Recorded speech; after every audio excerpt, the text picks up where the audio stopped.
Hey everybody, meteorologist Andrew Buckmichael here out at my garden, and I'm going to share with you, in my opinion, the 3 most important tips for starting your garden each spring. The first tip, how wet the soil is. All right, so the first piece of advice, you do not want your soil to be too wet. So we take the soil, try to crumple it up, and it falls apart pretty easily. This is ideally what you want. Why don't you want it any wetter than this? Well, I'll show you.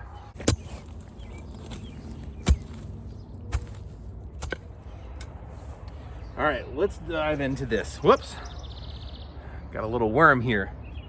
We'll put him back. So take this soil and squeeze it. Now, if it holds its shape like this is too wet, because when this dries out, it is going to be like concrete for those roots to try to break through.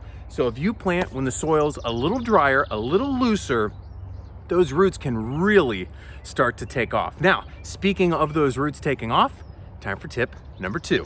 So for tip number 2, and I have to say, I'm not sponsored, I use my own money to buy this, but using some sort of starter fertilizer is huge. I did a test a couple of years ago where I planted some starter fertilizer on some plants and not on others, and you could easily see a difference with that plant taking off, thriving, a better root system. So when you get a dry spell, the plants can pull in more moisture, more nutrients, and you don't need to water as much when you do get a dry spell.